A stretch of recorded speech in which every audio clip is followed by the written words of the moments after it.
he's always seemed at ease of it, ease at it, and can't help but be romantic about the Schumacher name back in Formula 1. Yeah, it's impossible not to be romantic about it, isn't it? And it's not as though he's just here because he's a name. The success that he has carried with him through his junior Formula career has stood him in fantastic stead. He is, of course, a darling of the Ferrari Driver Academy, and deservedly so, as you say, Formula 2 champion.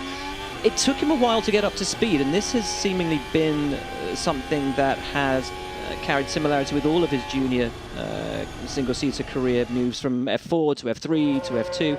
It's taken him about a year and a half to really come on song.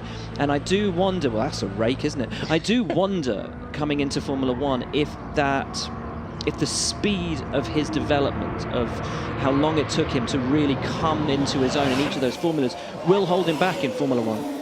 Because you need to adapt quickly to an ever-evolving, ever-developing car. I guess the one thing that will stand to his benefit this season is that Haas have already said, before a car even hit the track, that SF21 will not be developed a jot this season. The car he has now is the car with which he will contest every single Grand Prix this season. It is more like an F2 car than an F1 car from that respect, so may allow Mick that time to just bed himself in and grow into his role as a Formula 1 driver.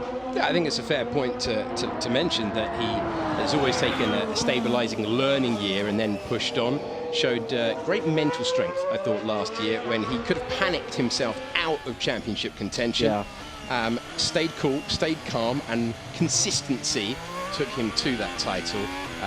Always on the podium, it seemed, and a couple of wins along the way as well. As we check in with our first, but very, very certainly not our last lockup, down at turn 10 with Charlotte.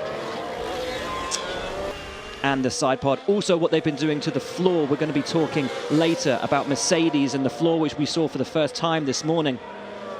But in particular, it's about how the airflow works